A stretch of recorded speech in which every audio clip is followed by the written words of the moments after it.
Hello à tous, je suis Kim et ça me fait plaisir de vous retrouver pour vous présenter mon bilan de lecture 2024. Je l'ai appelé lecture marquante puisque ces derniers temps, j'ai de la misère à trouver 10 coups de cœur avec des 5 étoiles. Il me semble que dans mon jeune temps, c'était vraiment plus facile. Il me semble qu'à mes débuts, j'avais comme une quinzaine de 5 étoiles puis j'avais juste à choisir. Bref, qui sait pourquoi ça a changé, mais là, en ce moment, j'ai de la misère à en trouver 10. C'est pourquoi intituler cette vidéo le classement de mes lectures les plus marquantes, ça mettait moins de pression que mes meilleures lectures. Aujourd'hui, j'ai décidé d'aller droit au but en vous parlant seulement des titres du classement et des raisons pourquoi je les ai appréciés. Dans une autre vidéo à part, je vais vous faire plus un bilan avec des statistiques et mes nouvelles résolutions. Là, on va se concentrer uniquement sur les titres. Donc, ce classement-ci va contenir 4 romances, 2 romans jeunes adultes, 2 romans contemporains et un thriller. Si vous êtes bon en maths, ce qui n'est pas mon cas, vous avez compris qu'il y avait 9 romans que j'aimerais vous parler. Et pour celui qui manque, j'avais pensé vous parler de ma meilleure lecture non-fiction parce que j'en ai quand même lu 24 cette année. Donc, je vais vous parler de celle qui, je pense, va s'adresser à tout le monde et qui pourrait aider le plus de gens possible. Donc, restez jusqu'à la fin.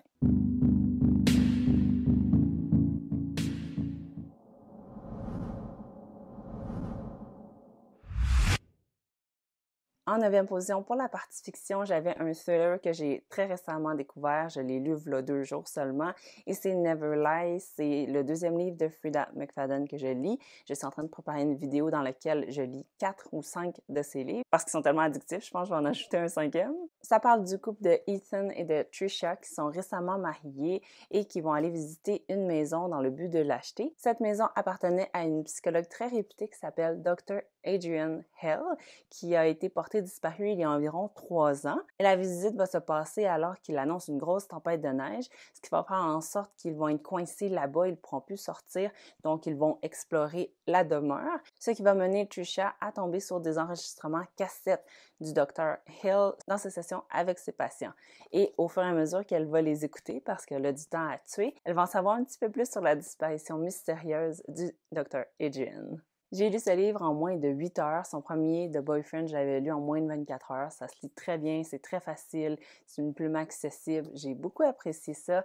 Et tout ce qui est mystérieux, on dirait que ça m'attire, puis il faut que je lise jusqu'à la fin très rapidement parce que je veux savoir. Surtout que tout au long de ma lecture, je suis en train d'essayer de faire des hypothèses et de deviner. Le rythme était bon, les personnages m'ont fait rire. Je pense pas que c'était le but, mais c'est juste dans la façon qu'ils pensent. Ils étaient soit très détachés face au meurtre, ou des fois c'était tellement ironique que ça pourrait sonner caricaturé, puis certains lecteurs pourraient ne pas aimer. Moi, ça m'a juste fait rire à voix haute. C'était du genre, oh, on m'a accusé de voler, fait que cette personne-là est complètement folle, mais tu sais, j'ai volé pour vrai, parce que tant qu'à me faire accuser, je vais le faire. Ce genre de choses-là.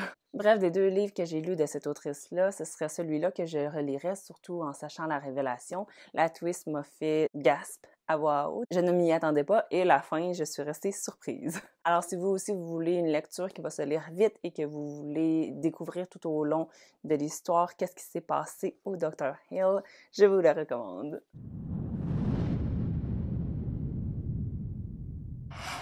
En 8e position, j'avais L'effet boule de neige de Clara Hérault. Je ne l'ai pas avec moi puisque je l'ai emprunté à la bibliothèque et ça a été une lecture que j'ai adoré faire pendant le temps des fêtes puisqu'on va suivre Roxy qui attend son meilleur ami à l'aéroport avec impatience parce que la veille de son départ, de 4 mois il me semble, ils se sont embrassés alors qu'ils étaient sous dans un bar, donc elle a très hâte de le revoir parce qu'elle a toujours eu des sentiments pour lui. Cependant, lorsqu'elle va arriver à l'aéroport, son meilleur ami Charles va être accompagné d'une fille avec qui il est nouvellement en couple, ce qui la prend totalement par surprise. Alors pour ne pas faire de la farce, parce que leurs parents ont un chalet partagé et parce qu'elle ne veut pas passer les vacances de Noël à les regarder ensemble alors qu'elle est toute seule, donc elle va prétendre qu'elle est en couple elle aussi avec le frère de Charles qui s'appelle Alex. Et Alex et Charles ont toujours été un peu des rivaux, ils ne sont pas des frères qui sont proches et donc ça va mettre beaucoup d'huile sur le feu de leur relation déjà tumultueuse. J'ai vraiment beaucoup apprécié ce livre-là. J'ai aimé l'ambiance des fêtes, j'ai aimé le fait que ce soit un chalet commun avec les 2 familles, avec le ski, le chocolat chaud, les films de Noël. J'ai trouvé ça très, très, très de circonstance. Je l'ai lu, je pense, au début décembre et ça m'a complètement mis dans l'esprit des fêtes. J'ai tellement aimé les personnages, surtout Alex, je le trouvais mystérieux, il y a quelque chose d'intéressant chez lui, de très retenu aussi, puis ça donne juste le goût de percer sa carapace. D'habitude, j'aime pas ça, la trope de fake dating, mais là, ça m'a beaucoup amusé. Surtout quand tu fais le cliché d'écrire une liste de règles de ce que tu as le droit de faire et ne pas faire, et que tu laisses traîner cette liste-là sur le bureau dans ta chambre où ce que tout le monde peut l'avoir. Ça a fait perdre quelques points d'appréciation pour le personnage de Roxy que je trouvais très insouciante à ce niveau-là. À tout moment, j'étais comme, mais quelqu'un va découvrir ton secret si tu couvres pas mieux tes traces que ça. Et si vous aimez les romances comme moi, il risque de beaucoup vous plaire puisque c'est un hommage au genre. Alors, si tout ce que je dis vous parle, mettez-le sur votre liste pour les fêtes. Ah, puis il y avait aussi un revirement de situation vers la fin qui faisait avancer l'histoire puis qui la dynamisait que j'avais pas du tout vu venir et ça m'a beaucoup plu.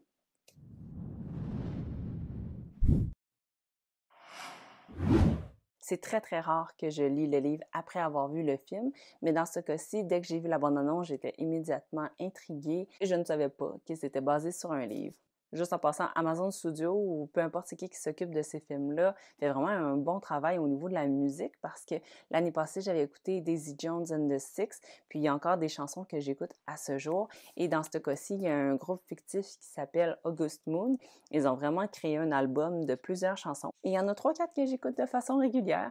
Ils ont même créé un vidéoclip entier avec les acteurs qui jouent les gens du groupe. Mais c'est un vrai vidéoclip qui va se retrouver dans le film.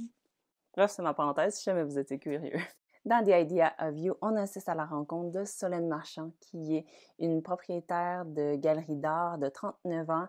Elle est mère monoparentale divorcée du père de sa fille. Et Hayes Campbell, qui est une jeune rockstar dans la mi-vingtaine, qui fait partie du groupe August Moon et qui fait des tournées internationales. Dès que les deux vont se rencontrer, ils vont immédiatement ressentir une attraction l'un pour l'autre. Un peu plus tard, elle va décider, malgré tous ses doutes, de le suivre en tournée. Et lorsqu'ils vont décider de s'afficher publiquement, ça va beaucoup faire jaser, notamment à cause de leur différence d'âge. Elle va recevoir beaucoup de hate en ligne. C'était très intéressant ce sujet-là. J'y reviens un peu plus tard. Ce que j'ai aimé de cette relation-là, autant à l'écrit qu'à l'écran, c'est qu'on sentait toute la complicité, l'amour, la passion entre les deux. C'était vraiment cute. Elle lui permet d'être mature, pris au sérieux, considéré, tandis que lui permet de penser à elle, de redécouvrir le bonheur et l'amour, puisqu'elle est encore seule suite à la séparation de son mari. Ce que j'ai aimé, c'est que l'autrice utilise cette histoire d'amour-là pour parler d'enjeux de société, notamment comment les femmes qui dépassent la quarantaine sont plus pertinentes, sont plus vues, sont plus mises de l'avant, elles deviennent pratiquement invisibles. Et pourquoi ça choque autant qu'une femme de 40 ans sorte avec un jeune homme dans la vingtaine, tandis que l'inverse, ça fait ni chaud ni froid aux gens, ils sont comme habitués, c'est même plus quelque chose qu'on remarque ou qui nous choque. I didn't know my being happy would piss so many people off. Did I not warn you? People hate happy women. Il y avait aussi l'aspect de la célébrité qui était très important. On voit comment aujourd'hui les gens ont tellement une opinion de tout parce qu'ils voient tout, ils jugent tout et ils se mêlent des affaires des autres. Donc c'est ce que je trouvais intéressant, c'est que le couple allait tellement bien que les choses qui faisaient en sorte que ça créait des chicanes, c'était pas leur personnalité, c'était pas des enjeux au sein de la relation, c'était externe. Donc l'opinion des autres à cause de la célébrité et la différence d'âge entre les deux. Donc ça faisait vraiment un rafraîchissement dans le type d'obstacle qu'on voit dans d'autres histoires d'amour.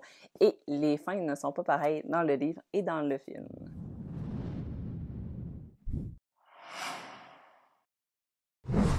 Vous avez peut-être été surpris de ma prochaine lecture parce que c'est d'habitude un ton qui est loin de ce que je lis, quelque chose de plus doux, quelque chose de cute, romantique. Là, on est vraiment ailleurs dans ce livre-là et c'est ce que j'ai aimé, la différence de ton de ce que j'ai l'habitude de lire. Donc, on a affaire à un ton plus cynique, quelque chose qui dénonce plus les enjeux de société. Dans Les péchés ordinaires, on va avoir 7 chapitres qui sont comme 7 nouvelles, chacune reliée à un des péchés capitaux, donc la gourmandise, la paresse, l'avarice, la colère, la luxure, et il m'en manque un. La jalousie, c'est ça. En plus, c'est une de mes nouvelles préférées. Alors, on va suivre plusieurs personnages d'horizons différents, dans des contextes différents, mais qui vont être sensiblement, subtilement, tout interconnectés. Et c'est ce qui était agréable, c'est que les 7 nouvelles, si elles avaient été seules, indépendantes, on aurait trouvé ça un petit peu court comme format, mais le fait qu'il y a des clins d'œil entre les différents chapitres du livre, ça faisait en sorte qu'il y avait comme une continuité, un lien, un sens. Donc, tout ça était très bien ficelé. On va suivre, entre autres, un couple qui s'en va en vacances et ça passe ou ça casse. Il va y avoir un esclave en quête de liberté. Il va y avoir aussi un vieux couple qui qui essayent de mettre un peu de piquant dans leur routine. Il va y avoir aussi une île dans laquelle plusieurs influenceurs vont se trouver pour tourner comme une télé-réalité où ils vont s'éliminer. Donc, c'était vraiment très intéressant. Et c'est ça que j'ai aimé de ma lecture, c'est que c'était pas trop déroutant, j'avais hâte de la reprendre. On aborde aussi des sujets chauds de la société et l'auteur ne mâche pas ses mots. Donc, c'était vraiment quelque chose de fun à lire. Bref, je vous en dis pas plus, mais c'est original.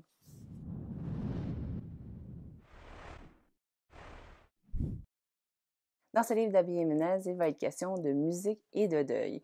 Donc, on va suivre Sloane Monroe qui traverse une période très difficile. Ça fait 2 ans qu'elle a perdu quelqu'un de très proche, puis elle a de la misère à s'en remettre, jusqu'au jour où un jeune chien fringant du nom de Tucker va sauter dans sa voiture alors qu'elle ne s'y attendait pas. Puis, elle n'arrive pas à communiquer avec le propriétaire du chien, donc elle va décider de le garder. Petit à petit, ça va l'aider à passer à travers son deuil et à sentir qu'elle revient un petit peu plus à elle-même. Donc, ça va lui faire un bien fou jusqu'au moment où le propriétaire va se manifester. Donc, il s'appelle Jason et c'est une star de la musique qui fait des tournées dans d'autres pays. Donc, c'est pour ça qu'il n'avait pas pu répondre à Sloane lorsqu'il a reçu ses messages. Mais là, il est de retour et il veut son chien, mais elle ne va pas le laisser s'en sortir si facilement parce que de sa perspective, c'est un mauvais propriétaire de chien jusqu'à temps qu'elle comprenne d'où il vient et qui elle est. Donc, il va s'en suivre un échange de messages textes puis d'appels de plus en plus flirty. C'était cute, c'était touchant, c'était délicat aussi, je trouve, la façon dont le deuil était abordé. C'est sûr que j'ai pas perdu une personne très très proche de moi, donc je peux pas dire à quel point c'était réaliste, mais de ma perspective, je trouvais ça assez crédible et touchant dans la manière que c'était fait. Les personnages, tout comme l'industrie de la musique, je trouvais qu'ils étaient dépeints de façon grise, donc il y avait des nuances, puis c'était vraiment pas tout blanc ou tout noir. Alors, si vous cherchez une histoire à double point de vue, celui de Sloane et de Jason, de même qu'une histoire qui commence rapidement mais qui se développe lentement, celui-là est pour vous. On est présentement rendu au top 4 et je peux vous garantir que là, ce sont des 5 étoiles 100%.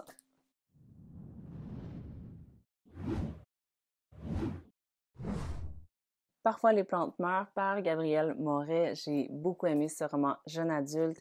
Dès le prologue, j'ai senti qu'on allait chercher des zones familières. Donc, ça va être l'histoire de Miro et de Sabrina qui ont été les meilleurs amis du monde, une amitié digne des grands films, un lien que tout le monde enviait rapidement après qu'ils se soient rencontrés au cégep.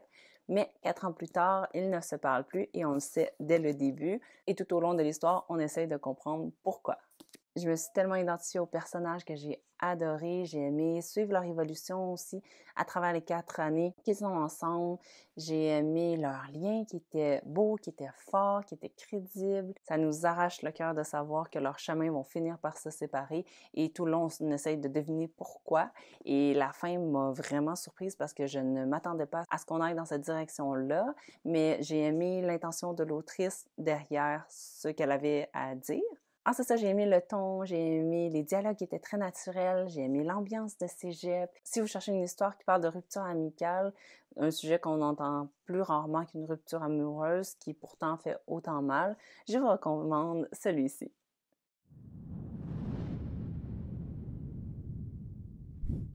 Alors, dans Yours Truly, de la même autrice de The Happy Ever After playlist, on va suivre d'autres personnages. Dans celui-ci, on suit Dr. Brianna Ortiz qui applique sur un poste qu'elle est presque sûre d'avoir à l'hôpital pour lequel elle travaille depuis plusieurs années. Mais ses chances vont être un peu compromises lorsqu'il va y avoir un nouveau docteur qui va venir travailler à cet hôpital-là. Donc, ils vont un peu être ennemis dès le premier regard. Le docteur Jacob Maddox offre une très bonne candidature de par son expérience et ses qualifications, ce qui va beaucoup choquer la protagoniste, qui va lui faire savoir son mécontentement. Lui était complètement inconscient qu'il était en train de la choquer. Il voulait juste appliquer sur un poste similaire que son ancien emploi. Et lorsqu'il va apprendre qu'il est un peu dans ses plates-bandes, il va lui écrire une belle lettre manuscrite pour lui dire qu'il est désolé, qu'il ne savait pas, puis il va s'en suivre un échange de lettres et de communication qui va être tout à fait mignon. C'était très le fun à lire les lettres. Si vous n'aimez pas ça, ça dure pas très longtemps et ça prend pas une très grande place, mais les lire, c'était trop cute. Et c'est ça, les deux vont apprendre à se connaître dans cet échange drôle où ce que les deux ont de la répartie, où les deux s'ouvrent tranquillement de plus en plus l'un à l'autre. Et au moment où ce que Jacob va avoir besoin d'une date pour le mariage de son frère, il va demander à Brianna si elle peut faire semblant d'être sa copine pour pouvoir ne plus avoir sa famille sur son dos parce que tout le monde est très inquiet pour lui puisque son frère marie son ex-femme, son ex-blonde. Je me souviens plus s'il était marié ou pas, mais c'est ça, c'est très awkward. Tout le monde s'inquiète pour Jacob, donc il va dire à Brianna, si tu pouvais me rendre ce service-là, mes parents seraient contents, ils vont penser que j'ai move on et Brianna va accepter. Alors au niveau des tropes, c'est à la fois un enemy to lover et un fake dating, ce que j'ai dit que j'avais pas tant que ça, mais dans celui-ci, on comprenait pourquoi vu la situation très bizarre dans laquelle il était. J'ai été immensément charmée par ce livre qui est très populaire sur BookTok. Les gens, ils l'aiment, ils mettent des notes à l'infini sur 5 et je comprends pourquoi. J'ai aussi aimé l'échange de lettres, j'ai aimé la répartie des personnages, ils sont drôles, ils sont complexes, ils sont profonds. Ce que j'aime beaucoup aussi des romans d'Abby Jiménez, c'est que les deux personnages sont souvent très occupés. Donc, quand ils sont pas ensemble, ils ont leur vie, ils ont leurs problèmes, ils ont leurs préoccupations. Ils sont pas palmés sur l'autre 24 heures sur 24. Donc, c'est ça, le fait de les voir chacun dans leur vie grâce aux deux points de vue, celui de Brianna et celui de Jacob, je trouve que ça l'ajoutait une couche de crédibilité parce que, c'est ça, ils ont d'autres chats à fouetter. Puisque j'ai tout lu ces 6 livres en 2 mois, je vous recommande d'attendre ma vidéo peut-être sur un guide de comment lire ces livres, dans quel ordre, c'est quoi les résumés et tout ça. Elle devrait sortir bientôt, mais sachez que c'est un stand-alone, donc il peut se lire tout seul. Mais si vous êtes intéressé par les histoires de romance et par l'autrice, je vous conseillerais de les lire dans l'ordre. Je vais vous revenir avec un peu plus de détails. Pouvez-vous croire que je n'avais pas du tout l'intention de lire ce livre-ci? Et là, il est en deuxième position de mon top 10 de l'année. C'est juste que quand j'avais lu le résumé qui était sorti l'année précédente, à chaque fois que je le lisais, je retenais rien. Je pense que c'était comment qu'il était formulé. En tout cas, ça me parlait pas du tout. J'aimais pas ça. Finalement, mes amies l'ont lu, elles l'ont apprécié. Donc, je me suis dit, bon, j'ai lu tous ces autres. Ce serait un peu bizarre que je lise pas celui-là. Et j'ai très, très, très bien fait. C'est l'histoire de Daphne et de Peter qui sont un couple qui semble bien aller puisqu'ils vont bientôt se marier, ils sont fiancés depuis un certain moment, jusqu'au jour où il est question du mariage. Peter va se réveiller et dire qu'il est finalement secrètement en amour avec sa meilleure amie, son amie d'enfance, Petra. Donc, il va laisser Daphne qui va devoir se trouver une place où habiter et donc, elle va aller habiter chez l'ex de Petra qui s'appelle Miles. Ils vont être des colocs platoniques pendant un certain temps jusqu'à temps qu'ils reçoivent une invitation tous les deux au mariage de Peter et de Petra. Donc, pour ne pas perdre la face et un peu dans un esprit de vengeance, ils vont décider de faire semblant qu'eux aussi, ils sont un couple et donc leur relation va se mettre à évoluer. Ce livre m'a fait rire, m'a fait pleurer, j'ai trouvé que c'était cute. Dans ces autres livres, il me semble qu'il manquait toujours un petit quelque chose. Dans Happy Place, on était très proches, mais il y avait une affaire qui faisait en sorte que j'avais moyennement embarqué. J'étais plus intéressée par la dynamique du groupe d'amis que du couple. Mais c'est ça, il y avait un petit je ne sais quoi qui me manquait. Dans celui-ci, j'ai été servie, c'était tout ce que j'avais envie. Il y avait aussi la ligne du temps qui avançait avec la date maximum du projet de Daphne. Il y avait un background plus recherché aussi des personnages secondaires, ce qui venait impacter les personnages principaux. Et c'était mon préféré jusqu'à présent de Emily Henry. Je dirais que c'était pas mal dans leur ordre de publication. C'est mon ordre de préférence. Alors c'est ça, je l'ai déjà dit, je trouve qu'elle s'améliore avec le temps et j'ai très hâte à son prochain livre. Si 2022 a été l'année de Taylor Jenkins Reid, elle était dans 5 positions, je pense, avec des mentions honorables. Cette année, celle qui a gagné, ce serait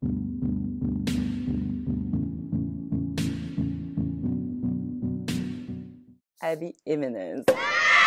C'est l'histoire de Emma et de Justin qui semblent avoir quelque chose d'étrange en commun. Chacun a une série de malchances puisque à chaque fois qu'ils datent quelqu'un et que ça s'en vient sérieux, lorsqu'ils se séparent, cet ex-là va rencontrer directement après leur âme sœur. Ça leur est arrivé plusieurs fois et là, ils sont prêts à se caser, donc ils aimeraient bien annuler ce mauvais sort-là. Donc, ils vont avoir l'entente de se dater pour ensuite se séparer afin de briser la malchance et enfin rencontrer l'âme sœur. Donc, c'est l'entente, on sort ensemble en été et ensuite on se sépare. La prémisse a l'air cute, légère, limite niaiseuse, mais il y a un petit peu plus de profondeur qu'on pourrait l'imaginer. Je ne vais pas trop en dire pour trop monter vos attentes, mais j'ai été très impressionnée par les sujets qui étaient abordés. Je trouvais que les romances 2024 qui ont beaucoup évolué avec le temps, c'est plus rendu de la chick lit très légère, très beach read. Là, on est un petit peu plus ailleurs. On parle de comment régler ses traumas et comment ils se transposent une fois qu'on est adulte, comment qu'on vit avec eux, comment qu'on règle nos bébites. Donc, il y avait beaucoup de belles métaphores, de symboles que j'ai beaucoup appréciés. J'ai surligné énormément dedans parce que c'est à la fois très drôle, très citable aussi. Il y a des belles phrases.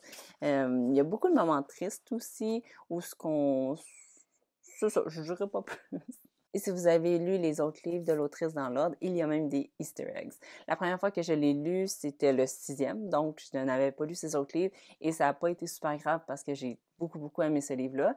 Et lorsque je l'ai relu une deuxième fois suite à la lecture de tous ces autres livres, là, je comprenais plus pourquoi ça valait la peine de les lire dans l'ordre. Si vous voulez pas lire les 6, juste les 3 derniers, ça va faire l'affaire. Puis si vous voulez juste lire celui-là, lisez-le et venez m'en parler.